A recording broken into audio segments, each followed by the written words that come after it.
자, 59페이지 가면은 제4절에 순종을 거듭함으로 이 세상에서 가능한 최고의 경지에 도달한 신자라도 하나님 명령과 요구에는 크게 미치지 못한다. 따라서 이들은 하나님이 요구하시는 의무의 일부를 행했을 뿐이다. 그러니까 이 순종도 결국 내가 내 힘으로 순종하는 것, 이게 아니라 성령이 나로 하여금 그 말씀 안에서 살아가도록 인도해 주시는 거예요. 그러니까 그래서 이제 그 교회 사이 보면은 막 중세 때는 수도원이 생겨가지고 거기 가서 막 고행하고 막 이렇게 했잖아요. 근데 그렇게 해가지고 되는 게 아니라 말씀을 충분히 깨닫잖아요. 네, 성경 속에서.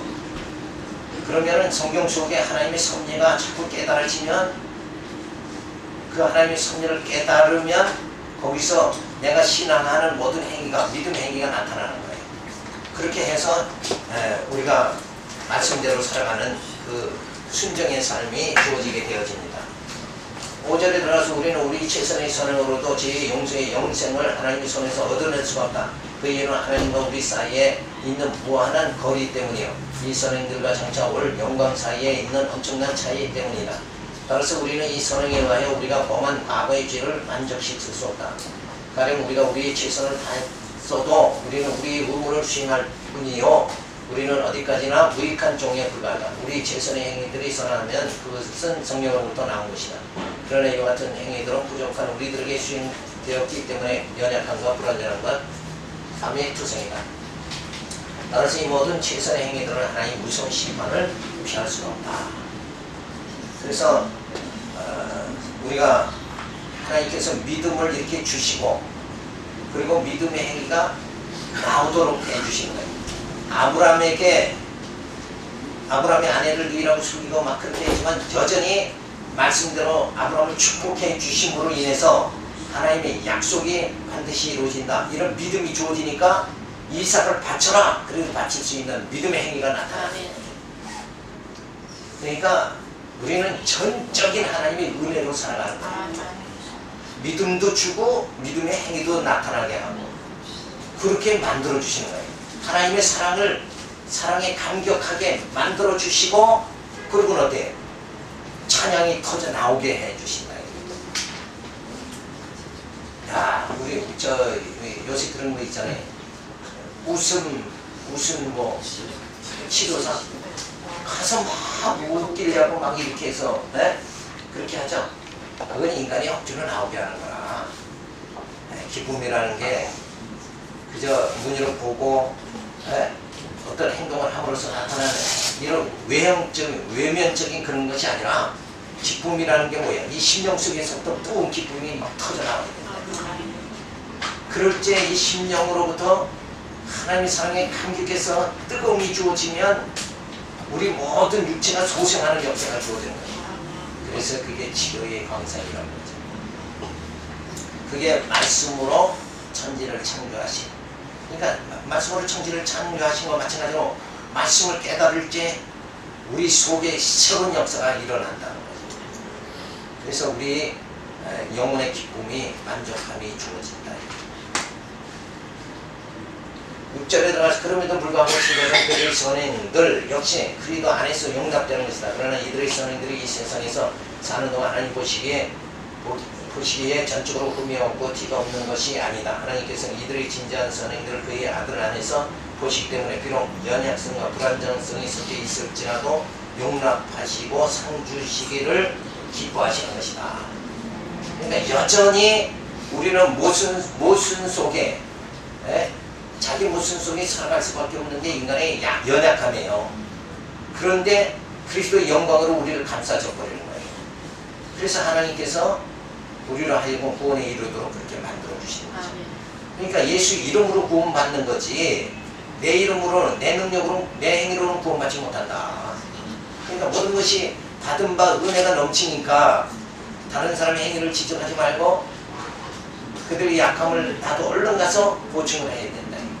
이런 멋있는 믿음의 행위들이 나타나도록 이렇게 해야지 지적하고 너 왜 그렇게 살아 명령하고 이렇게 한다 그러면 나는 누가 되는 거야 지금? 나는 율법의 시행자가 되버리고 마는 거야. 그죠?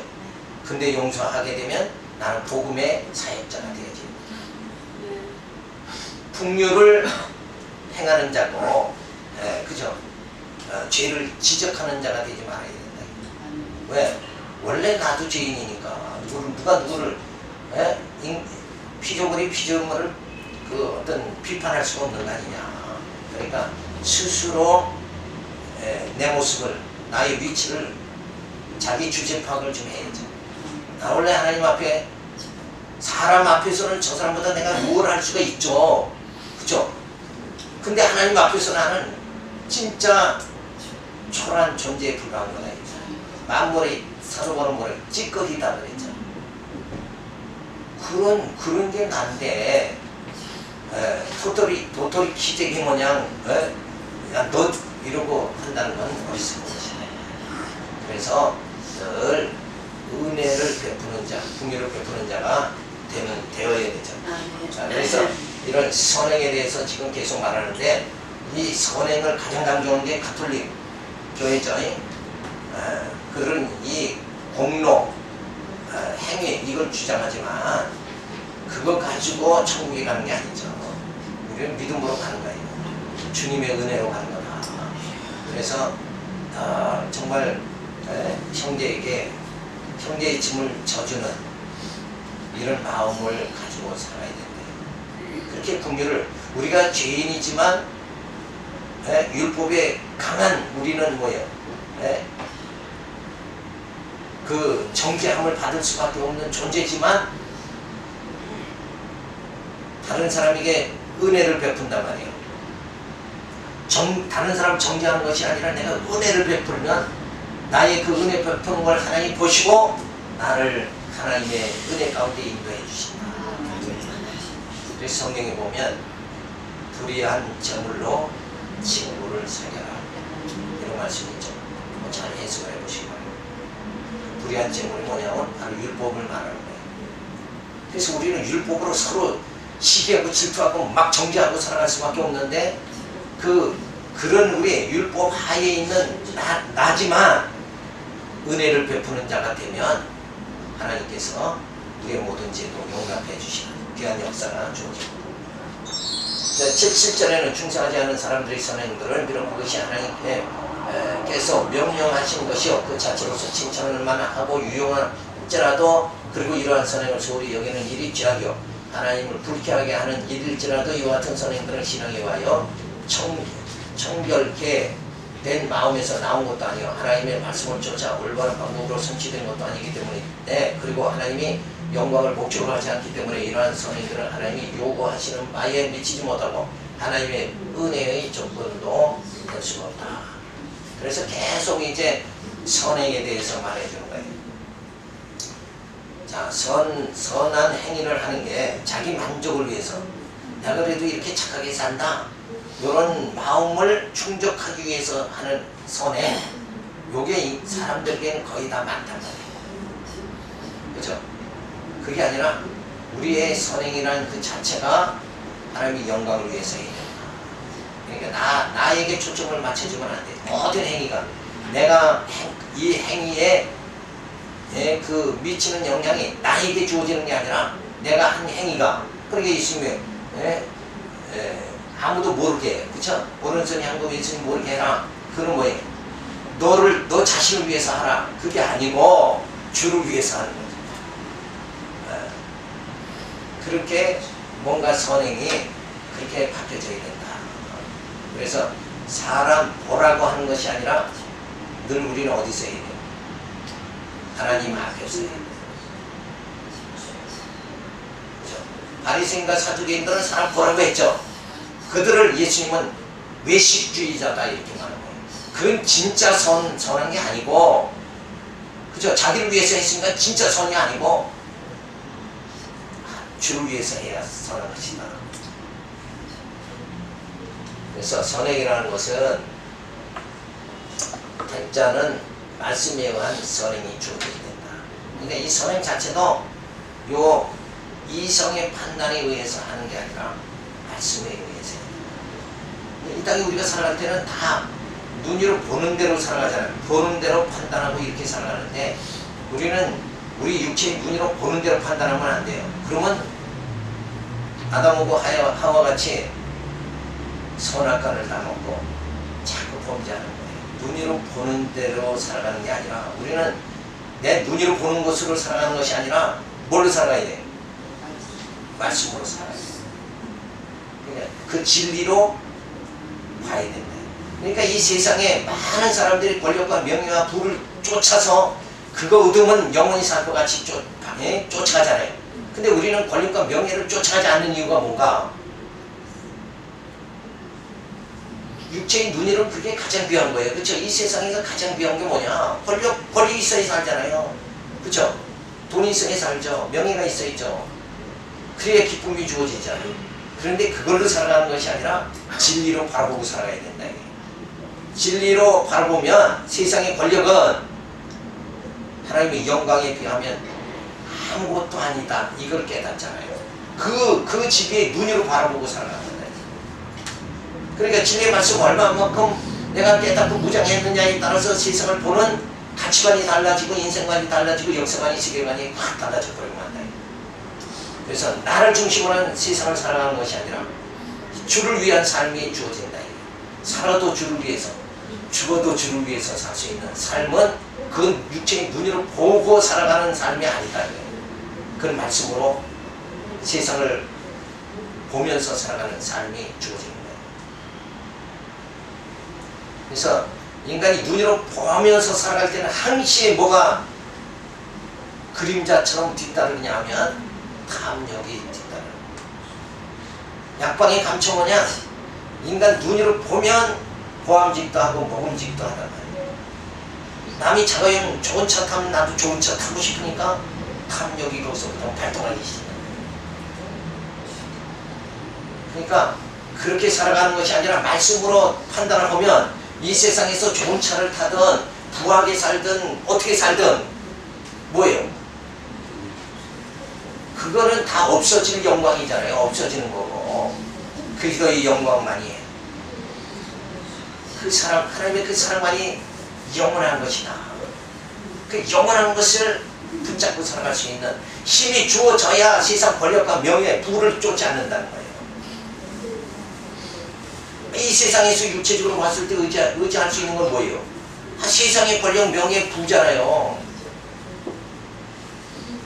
물질 만능주의, 돈이면 다 해결되잖아요. 그죠? 안 되는 일은 뭐에 있어요? 그러니까 세상 사람들은 그냥 돈 되는 일이라 그러면 목숨 걸고 그냥 살아가잖아요. 근데 우리는 돈 버는 일에 목숨 거는 게 아니라 이 진리 깨닫고 이 사명 감당하고 진짜 이 영적 일을 하는데 이게 더 귀하다 이거예요. 여기가 진짜 이게 가치가 있다. 썩을 몸이 썩지 아니할 몸을 있게 해주시는 이 영원한 진리만이 내 삶에 가치가 있고 그것을 위해서 살아가는 것만이 그리고 영원한 생명을 전하는 일만이 내게 가장 가치가 있다. 그렇게 하고 살아갈 수 있는 인생관이 바뀌어졌구나. 그러니까 항시 봐도 보지 않은 것 같이 네? 가난해도 실상 부유한 자로 살아갈 수 있도록. 그러니까 세상 보면은 진짜 가난한 자는 그러시면 뭐예요? 심령이 부유한 자로 살아갈 수 있는 건 우리에게 영원한 생명을 영생의 복음이 우리에게 주어졌으니까 진짜 주의 날에 이르면 그때는 세상에 권력 가지고 자랑하던 자들 앞에 미소 지을 날이 분명히 주어진다. 이러면서 그 날을 바라보면서 단박질할 수 있는. 자, 그래서 성령의 소역이 주어지죠. 그래서 거룩한 삶을 살아가도록 만들어 주신다. 그래서 그러지만 뭐 이 땅에서는 아직은 미완성이다. 그저 말씀으로 살아간다 그러면서 순간순간 눈에 보이는 대로 살아갈 수밖에 없는 게 오늘 우리의 모습이다. 왜 그렇게 하실까? 아담을 타락하게 하고 예수 그리스도를 통해서 우리에게 영원한 생명을 주시고 그러려면 차라리 아담을 타락하지 말게 하시든가 그런 생각 해보잖아요. 저 아담만 타락 안 했어도 오늘 내가 이 모양 이 꼴로 안 산다. 그럴 수 있는데 그렇게 하신 이유가 뭐냐 이거예요. 우리의 연약함을 깨닫게 만들고 하나님만을 전폭적으로 의지하게 만들고 그 하나님만 전폭적으로 의지할 때 그 하나님의 사랑에 감격해서 우리가 영혼에 정말 만족함과 행복을 만끽하면서 살아갈 수 있게 그렇게 만들어주시는 거예요. 진짜 행복이라는 걸 깨닫게 만들어주시기 위해서 하나님은 아담도 타락하게 하고 예수 그리스도를 통해서 그래서 하나님께서는 병 주고 그 다음에 예수 그리스도를 통해 약을 주고 병 주고 약 주시는 하나님이 야속하지만 뭐예요? 탕자가 세상으로 나갔다가 한 바퀴 돌고 오니까 뭐예요? 그 아버지의 사랑을 알잖아요. 그때만이 인간의 행복한 거예요. 그 하나님의 사랑에 듬뿍 들어갈 때만이 내 영혼이 하나님의 사랑에 듬뿍 들어갈 때만이 진짜 행복의 맛을 볼 수 있다는 거예요. 이 땅에서 뭐 좀 가졌다 해서 행복한 건 그거 다 가짜라는 거예요. 그거는 없어질 거예요. 이 세상에서 뭐 좀 잘난 척하는 거 이건 다 없어질 거예요. 그 하나님의 사랑에 듬뿍 우리가 빠지게 되어지면 정말 영혼의 만족감, 행복감에 우리가 살아갈 수 있게 되어지는 거예요. 그래서 이 선행을 택자에게는 말씀에 의한 선행, 성령의 소욕으로 거룩한 삶 그렇게 살아가도록 만들어 주신다. 그래서 신의 성품을 소유하고 영생에 이르게 만들어 주십니다. 근데 불택자들은 어떻게 하느냐? 본능적 선행. 먹고 싶을 때 먹고 자고 싶을 때 자. 이걸 오각에 의한 생활을 그냥 끝나버리면 안 돼요. 누가 좋은 차 타면 나도 그렇게 한번 해야지. 그걸 위해서 평생 자기 인생을 바친다 이거예요. 그러나 그건 뭐예요?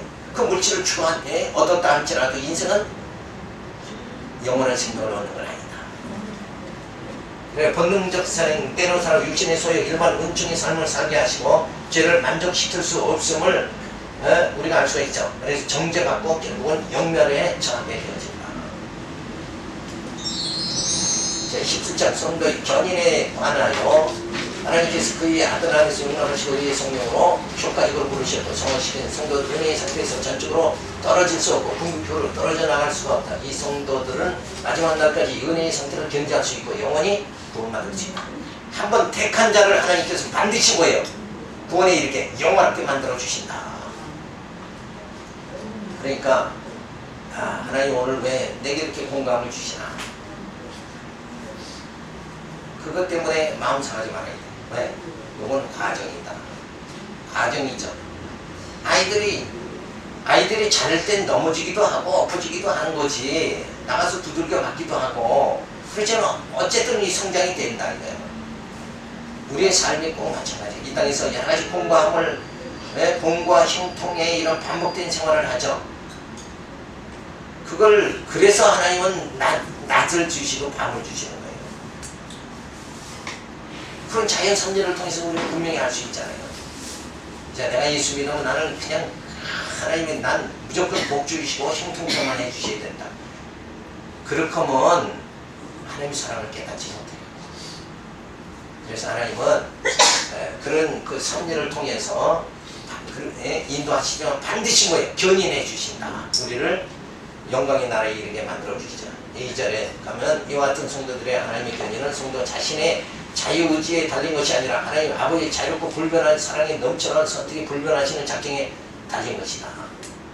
그러니까 인간의 행위로 이루는 게 아니라 정하신 대로 작정하셨기 때문에 우리가 하나님 나라에 이르는 거예요. 그러니까 죄를 짓고 안 짓는 것도 뭐예요? 불택자로 택하시면 그건 죄 짓게 돼 있어요. 에서는 지금 뭐예요? 저 중동에 이런 후손들이 돼가지고 바알신이 아니라 지금 요새 뭐죠? 알라신을 믿잖아요. 그러니까 에서의 후손은 알라신을 믿게끔 이렇게 된 거예요. 그게 뭐예요? 하나님께서 야곱은 사랑하고 에서를 미워한다. 그때 벌써 이미 오늘날이 이렇게 초래가 되는 거예요. 그때 이미 된 거예요. 그죠? 그러니까 인간이 내가 죄를 안 짓겠다 해서 안 짓는 것이 아니라 하나님이 나를 택한 자로 택하여 주셨으니까 점점 죄 짓는 일로 빠지게 만드는 것이 아니라 말씀을 깨닫는 일로 우리를 인도해 주신다는 거예요. 그게 뭐예요? 어둠으로 인도하는 것이 아니라 빛 가운데로 인도해 주시는 거예요. 아, 빛 가운데로 인도하니까는 죄 안 짓는 거지. 그렇죠? 근데 어둠으로 날 불택자들은 어둠으로 인도하기 위해서 그 마음속에 탐욕을 불릴 듯하게 만든 거죠. 근데 우리는 그런 탐욕의 마음이 우리 속에 들어오면 이게 불편한 거예요. 그렇죠? 네. 그래서 죄 안 짓는 거예요. 내가 안 해야 되겠다 그래서 죄 안 짓는 게 아니라, 그렇죠? 나쁜 일 하는 게 그게 마음에 불편해요. 그러니까 안 짓는. 그렇게 하나님이 성령께서 우리를 인도해 주신다는 거예요. 그럼에도 불구하고 성도들은 사단과 이 세상으로부터 시험을 당하고 자신 속에 남아있는 부패된 본성에 압도되고 자신을 보존하고 보호하는 수단들을 소홀히 여김으로 무서운 죄에 빠지게 한다. 이렇게 함으로 하나님을 불쾌하게 하며 성령을 근심케 한다. 따라서 이들은 이미 받은 은혜와 위로 중 얼마를 잃어버리게 되고 이들의 마음은 강폭해지고 양심은 상처를 입고 남을 해치고 중생을 일시적인 하나님의 심판을 받기에 이른다. 택한 자라도 이런 모습이 우리 이 광야 생활 속에서는 드문드문 계속 나타난다. 그래서 사도 바울이 고백한 게 뭐예요? 내 속에 내가 선을 행하고자 하지만 내 속에 악이 선을 행하고자 하는 마음을 괴롭힌다. 이제 그런 과정을 통해서 아까 말한 대로 뭐예요? 나의 연약함을 깨닫고 주님만을 전폭적으로 의지하자. 주님의 은혜가 아니면 도저히 내가 한순간도 살아갈 수가 없다. 그런 마음을 가지게 하나님께서 인도하시는 섭니다. 그래서 하나님께서 견인, 소명, 견인해 주시해서 부르시죠. 그리고 성화시키고 견인하게 되어지고, 그래서 하나님의 사랑에 그리스도의 공로를 의지하게 되고, 자유의지는 그 견인에는 없는 거예요. 자, 그래서 우리가 이 견인하는 가운데 우리가 이 땅에서 뭐예요? 때로는 욕심에 빠지기도 하고 이렇게 해서 하는 우리 순환을 받게 그렇게 하는 과정이 주어진다. 그래서 우리의 부패된 본성이 나타난다. 그래서 성령을 근심하게 그렇게 한다. 그래서 징계를 받죠. 일시적 심판이 주어집니다. 그러나 이런 과정을 통해서 우리를 뭐예요? 우리의 속사람을 새롭게 만드는 거예요. 내 속에 있는 죄성이 나타남으로 인해서 내 스스로가 나의 죄성을 깨닫게 되어지는 거예요. 아, 내 속에는 이렇게 한치 속에 있던 죄가 내게 나타나는구나. 그래서 내가 죄인임을 깨닫게 만들어주시고, 그리고 주님의 은혜를 받게, 그래서 우리가 속사람이 새롭게 만들어주는 거예요. 확고 부동한 구원이 이루어지게 만들어주시는 거예요. 내가 저희에게 영생을 주노니 영원히 멸망치 아니할 터이요 또 저희를 내 손에서 빼앗을 자가 없느니라. 이것이 바로 뭐예요? 견인이다. 반드시 하나님 나라로 인도해 주신다. 그러니까 때로 뭐예요? 실수하더라도 그것 때문에 좌절하지 말아야 돼요. 그래서 때로는 그러잖아요. 야, 이 병신아, 스스로 자책할 때가 있죠. 그러나 너무 심하게 자책해서 말씀을 떠나면 안 됩니다. 그러니까 자책하고 괴로울 때는 뭘 해야 돼요? 말씀으로 향해야 되는 거예요. 그래서 말씀에서 힘을 얻는 거예요. 아, 인간의 원래가 그렇게, 로마서에 보면 인간은 부끄러운 줄도 모르고 그 죄성이 그냥 빠지는 거예요. 수치도 모르는 인간으로 빠진다. 그렇지만 예수님은 빛으로 오셔서 우리를 빛 가운데로 인도하시고, 그러니까 나는 어둠을 향해서 부지런히 다른 박질을 할 수밖에 없는 게 인간의 속성이에요. 그런데 주님이 오셔서 뭐예요? 성령께서 나를 빛 가운데로 인도해 주신다. 제18장의 은혜와 구원의 확신에 대해서 살펴보는데, 위선자들과 충성하지 못한 사람들 마치 하나님의 총애를 받고 있으며 구원의 상태에 있기나 한 것처럼 거짓된 소망과 육적인 오만에 빠져서 황망하게도 스스로 속이고 있다. 그러나 이들의 소망과 육적 오만은 그들을 멸망으로 인도한다. 그러나 주 예수를 진실로 믿고 신실하게 그를 사랑한다는 그분 앞에서 선한 양심으로 살아가는 그리스도인들은 이 세상에 있는 동안에도 자신들의 은혜의 상태에 있다는 사실을 확신할 수 있고, 하나님의 영광에 대한 소망에서 즐거워할 수 있다. 이 소망은 그들을 결코 부끄럽게 하지 않을 것이다. 그래서 우리의 인간의 그 모순성이 내 안에서 자꾸 나타나더라도 여전히 하나님의 은혜는 내게 임한다는 거예요. 그러니까 우리 법궤가 있죠, 법궤. 근데 법궤 위를 이렇게 덮고 있는 게 뭐예요? 시원소잖아요. 그게 하나님의 국률이란 말이에요. 그러니까 법궤 안에 있는 그것은 뭐예요? 예? 율법이란 말이에요. 그 율법은 우리를 죽음으로 몰고 가잖아요. 그리고 율법 앞에 숨을 죽는 거예요. 그런데 그거 율법을 뭐가? 시온서가 덮어버리는 거예요. 그리스도의 사랑이 덮어주게 되어지는 거죠. 그러니까 우리는 자꾸 율법 앞에 정죄받을 수밖에 없는데 그런 우리를 율법의 정죄함을 받지 않도록 그리스도가 우리를 감싸주시는 거예요. 그 실제적인 사역이 뭐냐 하면 바로 성령이 오셔서 우리 신령 속에 말씀의 생명이 우리 안에 들어오면 우리 속에 있는 탐욕이 소멸되는 역사. 이렇게 해서 그 시온소로 인해서 그리스도의 영광 우리를 감싸져 버려요. 그래서 내 안에서 더 이상 뭐예요? 내가 죄에 지배받지 않도록 그렇게 성령께서 나를 인도해 주시는 거예요. 내가 죄를 안 짓겠다 해서 안 짓는 것이 아니라 성령께서 나를 죄를 안 짓게 그렇게 만들어 주시는 거예요. 자, 2절에 이 신은 허망한 소망의 근거와 단순한 억증이나 그럴듯한 신념 정도가 아니다. 그것은 구원을 약속한 하나님의 진리의 근거와 틀림없는 믿음의 확신이다. 그것은 약속된 은혜의 내적 증거예요. 우리 하나님의 자녀라고 하는 사실을 우리 정신에게 증거하시는 양자의 성령의 증거이시다. 이 성령은 우리가 받을 영원한 기업의 보증이시다. 우리는 이 성령에 의하여 인침을 받아 구속의 그날까지 이를 것이다. 자, 이래서 우리의 인간의 그 죄성이 자꾸 나를 엄습해 오고 내게서 그 어둠이 자꾸 돌출돼 나오지만 그 모든 것을 뭐예요? 그 어둠을 갖다 소멸해 주시는 분이 누군가? 성령께서 우리를 빛 가운데로 인도해 주시고 너희는 이제는 어둠의 자녀가 아니라 빛의 자녀니라 하고 성령은 선언해 줍니다. 참 신자는 믿음의 확신에 이르기까지는 오래 기다려야 하고 파란 목적을 겪어야 한다. 신자는 하나님의 은혜를 성령에 의하여 할 수 있게 되기 때문에 특수한 계시를 서로 받지 않고도 일상적인 은혜의 수단을 통해서도 이 믿음의 확신에 도달할 수 있는 것이다. 그러므로 신자 한 사람 한 사람에게는 자신의 부르심과 선택을 확실하게 하는 노고를 아끼지 말아야 할 의무가 있다. 이 의무가 있다는데 조금 뒤끝이 안 좋지만은 우리에게는 의무 자체가 우리가 스스로 할 수 있는 게 뭐가 없어요. 그러니까 성령이 와서 내가 성령이 사로잡힌 바 되면 이 선을 추구하도록 그렇게 성령께서 나를 이끌어 주시는 거예요.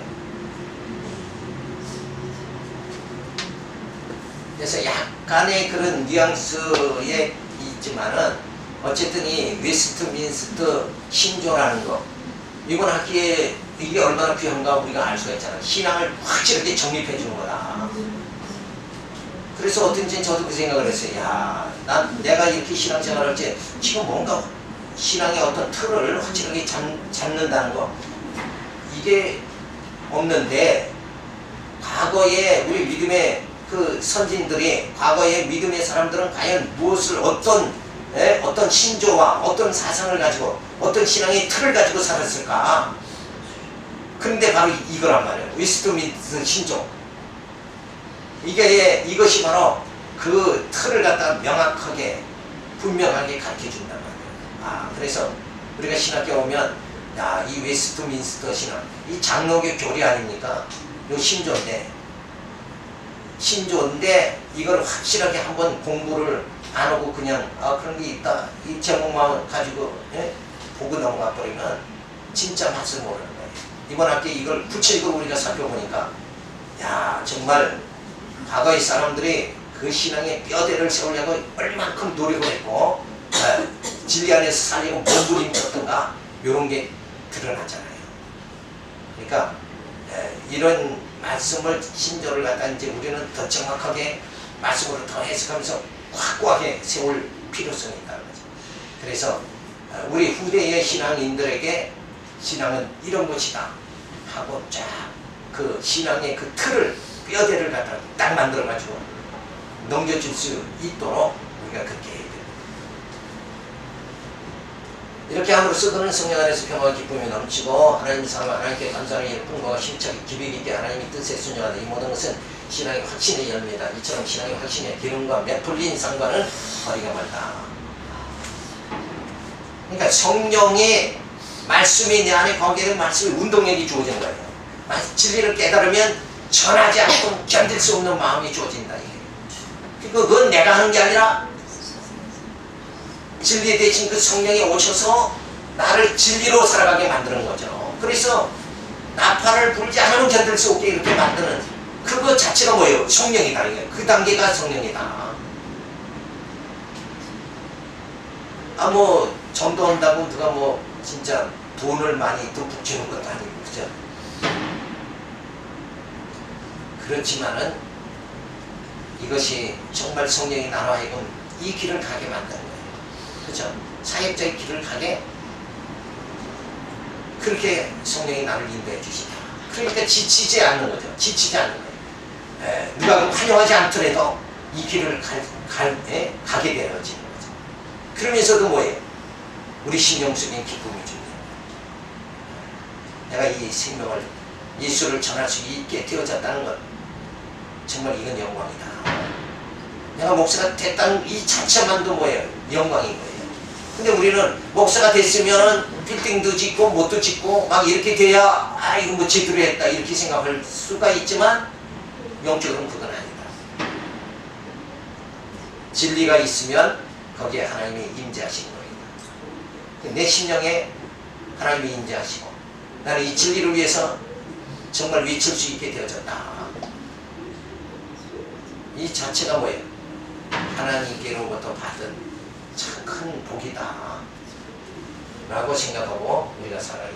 4대를 보면 참 신자들의 경우 그들의 구원의 확신이 여러 모양으로 뒤흔들리고 하면서 때로는 중단되기도 한다. 자, 이 뒤에 쭉 읽어보시면서 여기 보면 그리고 때로는 어둠 속을 거닐면서 빛을 보지 못하는 두려움과 고통을 경험하기도 한다. 그럼에도 불구하고 이들에게서 결코 하나님의 씨와 신앙의 생명이 없어질 수 없다. 그리스도와 형제를 사랑하는 마음과 마음의 신실함과 의무의 양심이 이들에게 남아있다. 이 때문에 신앙의 확신이란 성령의 역사에 의하여 적당한 때에 소생할 수 있는 것이다. 이런 까닭에 그들은 정말 절망 가운데서도 견디가 될 수가 있다. 그러니까 내가 세상을 감당하는 것이 아니라 뭐예요? 내 안에 성령께서 믿음을 주셔서 세상을 감당하게 그렇게 만드신다. 그래서 내가 사는 것이 아니라 내 안에 그리스도가 사신다. 나는 뭐예요? 없어져야 되는 거예요. 나는 티끌이에요. 그죠? 그리고 내 안에 성령께서 역사해 주시는 거죠.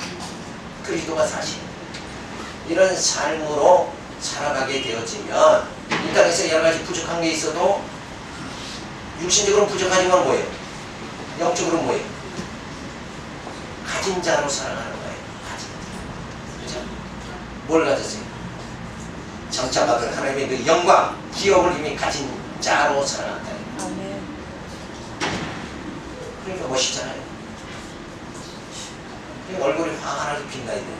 예수 믿으면 얼굴이 근심과 걱정으로 있는 게 아니라 환하게 되게. 왜? 속에서 기쁨이 있으니까 크게 나타나야 되지 않나요? 이렇게 저놈이 나한테 뭐라 그러나 막 신경 쓰고 묻히고 이러지 말고 저 사람이 나를 욕하면 하나님 오늘 나를 낮추시는구나 이렇게 생각하면 되잖아요. 그거 얼마나 황편해요. 자, 높이고 낮추는 주권자가 누굽니까? 하나님이시잖아요. 사람이 아무리 낮춰도 하나님이 나를 높이면 높아지는 거예요. 높이고 낮아지는 이 자체가 죽음과 생명의 권한이 누구에게 있는가? 하나님께 있으니까. 그냥 하나님만 보고 태평세월로 살아가면 돼요. 그러려면 세상을 그냥 왜 사람 신경을 쓰고 총회 오면 총회장 신경 쓰고 이렇게 하지 말고 그죠? 주님 말하고 나가면 늘 즐거움이 주어져요. 내가 먹는 거, 입는 거 뭐든 하는 일이 뭐예요? 주를 위해서 하는 거야. 그런 마음이 탁 트여서 좀 살아가야 되는데, 그죠? 그럼 얼마나 좋아요. 그래서 모든 걸 다 정말 하나님이 소유하신 모든 것을 나도 내 마음으로 내 영으로 소유할 수 있는 그런 철학에서는 이제 달관의 경지에 들어간다는 거죠. 그죠? 모든 것을 다. 그런데 우리는 이제 성령께서 그 경지로 자꾸 우리를 살아가게 하게 만드시는 거죠. 이렇게 좀 그래서 이 세상에 대한 모든 것에 초연할 수 있는 영적 상태 그런 상태로 이렇게 발돋움을 자꾸 해야 되는데 막 어떻게 된 게 예수 믿어도 현실에 막 계속 집착 현실에 자꾸 빨리 들어가면 안 돼요. 현실에 빨리 들어가는 게 아니라 고기가 물을 거슬려 올라가듯이 우리는 현실에 집착해서 이 세상에서 가진 자가 능력이 있다 이렇게 세상은 보지만 그게 아니다. 그죠? 하나님이 사랑 안에 거하는 자가 진짜 강한 자다. 나의 강함이 내 안에 있는 것이 아니라 주 안에 있을 때 나타나는 것이다. 이러고 좀 달관을 좀 해야 돼요. 초연한 자세로. 뭐 도사 다 된 것 같이 말하지만 저도 같은 비약해요. 그러나 우리 신앙은 우리의 그리스도를 아는 고상한 지식에 그렇게 이르러야 된다는 거예요. 그렇죠? 째째하게 너 많이 가졌냐? 아파트가 몇 평이냐? 이 만나면 그런 얘기하는 게 아니라 그죠? 뭐 여자들 만나고 우리 남편이 어쩌고 그게 중요한 게 아니라 정말 내가 주 안에 있을 때 내게 하나님 주시는 그 은혜에 그 하나님의 사랑이 진짜 내 마음에 모든 질병과 이 땅에 오면 얼마나 걱정스러워요. 사실 질병 언제 교통사고 언제 죽을 사망 그러니까 오죽하면 사망이 엄청 골치기에서 방황하는 나를 하나님이 건져주셨다 이렇게 나오잖아요. 이런 게 중요하지 뭐 돈 몇 푼 더 가졌다 덜 가졌다 이건 째째한 거 아니냐. 세속적 가치관에서 우리가 벗어나야 됩니다. 우리 마음이 벗어나고 우리 심령이 벗어나면 우리가 주님과 동행하는 삶이 주어질 줄로 믿습니다. 은혜와 구원의 확신입니다. 중생하지 못한 자 구원의 확신이 없죠. 중생한 자 구원의 확신이 있습니다. 그래서 은혜 중생받은 성령의 내적 증거가 주어지죠. 그래서 기업의 보증이 주어집니다. 그래서 성령의 내적 증거가 뭐냐면 하나님의 말씀이 귀에 자꾸 들어오는 거예요. 그렇죠? 택한 자는 듣게 하나님이 하시고 예수님도 부택자들은 뭐예요? 바리새인들에게 못 듣게 만드는 거예요. 그러기 위해서 뭐예요? 비유로 가르치는 비유로 말하고 제자들에게 비유를 풀어서 가르치잖아요. 그러니까 듣고 못 듣는 것이 뭐예요? 내 능력에 있는 게 아니라 내 지혜에 있는 것이 아니라 성령이 듣게도 하시고 깨닫게도 해주시고. 근데 오늘 우리가 말씀을 깨닫고 이렇게 정말 사역자 되는 이 길을 지금 가고 있다는 거 이것만 해도 벌써 뭐예요? 성령의 내적 증거가 확실하게 주어진 거죠. 그러니까 사람이 좀 무시하더라도 성령이 내 안에 있다. 그리고 담대한 마음으로 그래서 사람 앞에서 비굴한 모습을 갖지 말고 물질 앞에서 비굴해지지 말고 당당한 삶을 살아가지. 그 영원한 세계를 우리에게 맛볼 수 있도록 하나님 우리에게 베풀어 주셨잖아요. 자, 그래서 우리에게 중생한 자도 이 땅에서 시련이 주어진다. 신앙의 감소가 때로 주어지고 신앙생활이 중단이 초래하기도 한다. 그러나 늘 말씀으로 소생케 해주시죠. 그래서 구속의 날까지 이르게 만들어 주십니다. 진정한 신자가 은혜에서 전적으로 떨어져 나가는 것은 허락되지 않으며 믿음의 뿌리가 남아있게 하시며 속사람이 새롭게 하신다. 그래서 이게 미숙한 상태에서 어리석은 상태에서 점점 고상한 상태로 그리스도 고상한 지식에 이르도록 이렇게 만들어 주십니다. 그리고 하나님의 세계를 바라볼 수 있도록 그 영적 세계를 향해서 줄다름치게 만들어 주시는 그렇게 반드시 하나님께서 성령을 통해서 택한 자를 이끌어 주신다. 그게 기원입니다. 제19장에 하나님의 율법에 관하여 말해줍니다. 하나님께서는 아담에게 행위의 개혁을 위해서 율법을 주셨다. 하나님께서 율법의 아담뿐만 아니라 그 모든 후손들까지 개인적이고 전폭적이고 엄밀하고 항구적인 순종을 요구하셨다. 그리고 하나님은 아담에게 이 율법을 지킬 수 있는 힘과 능력을 부여하시고 이 율법을 성취할 수 있는 경우에는 생명을 약속하셨고 이 율법을 어길 경우에는 죽음으로 위협하셨다. 근데 이 율법을 지킬 능력이 있다. 이 부분은 조금 마땅치 못하지만 어쨌든 이 말씀이 뭐냐면 결국은 율법이라는 것은 지키면 살고 어기면 죽는다. 이게 율법의 강령입니다. 그러니까 우리가 율법 앞에 가면 내 행위를 자꾸 나타내려고 하면 우리는 뭐예요? 곧 율법이 내 행위를 박살내버리고 마는 거예요. 그런데 우리가 정말 나는 부족하고 연약한 난 주님의 은혜로 삽니다 할 때는 우리 율법과는 상관이 없게 되어집니다. 복음 안에 거하게 돼 그리스도 안에서 우리의 새 생명의 역사가 우리 안에 주어지게 되어집니다.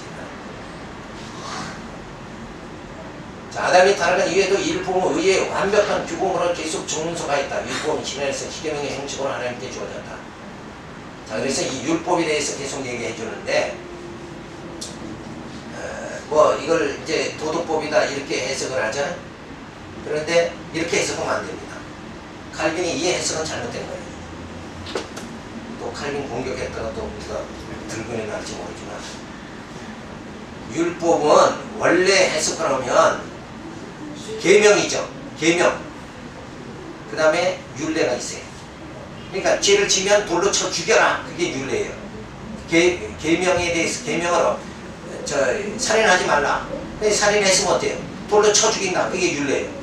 그런데 구약에서 뭐예요? 율법 안에 뭐가 있냐면 규례가 있어요. 양 잡아 제사 드리는 규례를 통해서 제사함을 다시 받게 만들어 주죠.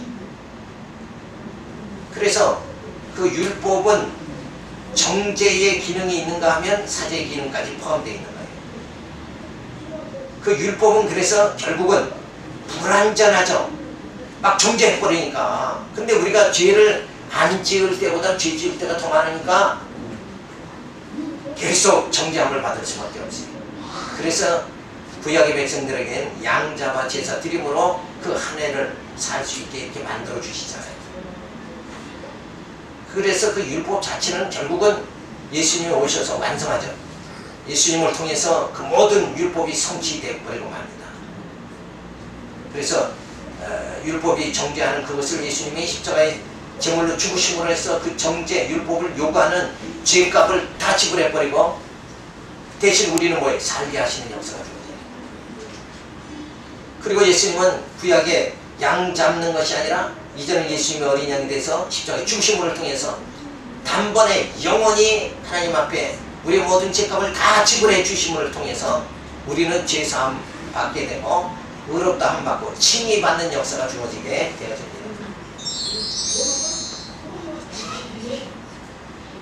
쭉 한번 읽어보세요. 그래서 5절에 도덕은 칭의를 얻은 사람이고 칭의를 얻지 못한 사람이든 간에 모든 사람이 구속력을 갖는다. 이 설명 그렇게 하지 말고 율법은 정죄의 기능, 사죄의 기능. 정죄의 기능은 계명과 율례. 사죄의 기능은 뭐예요? 제사 규례와 법도가 있다. 이렇게 율법은 네 가지로 해석을 해야 돼요. 그래서 이 도덕법으로 해석하니까 지금도 그 십계명 계속 지켜야 된다 이렇게 나오죠.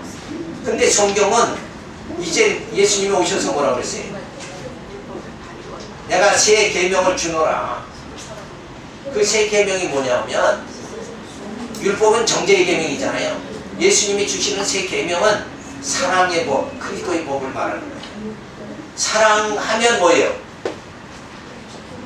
살인도 안 하게 되죠. 도둑질도 사랑하는 사람과 물건 뺏을 이유가 없잖아요. 사랑한다면 그러니까 사랑은 허다한 허물을 다 가리워져 버리는 거예요. 그래서 우리는 그 율법 앞에 나서는 것이 아니라 이 사랑의 법, 새 계명 하에 속하게 되어지는 거예요. 그래서 우리는 우리의 모든 허물을 다 용서받고 우리가 구원에 이르도록 그렇게 하나님 역사해 주신 거예요. 그러니까 지금은 지금은 뭘 지켜야 되느냐? 새 계명을 지키는 거예요. 그 새 계명은 그리스도의 법을 말하는 거고, 그것은 뭐예요? 사랑이라는 거예요. 예수님은 어떻게 오셨어요? 하나님이 세상을 이처럼 사랑하사 독생자를 보내주셨으니 하나님의 사랑으로 예수님은 이 땅에 오신 거예요. 그러니까 사랑은 모든 것을 다 덮어버리는 거예요. 우리 속에 사악한 모든 것이 탐욕에 나타나더라도 그리스도의 사랑이 우리를 다 감싸버리는 거예요. 율법에 의하면 어때요? 우리 죄는 자꾸 드러나는 거죠. 드러나서 정죄해버리죠. 근데 그리스도의 사랑이 보면 뭐예요? 그걸 감싸버려요. 그래서 우리가 살게 되는 역사가 됩니다.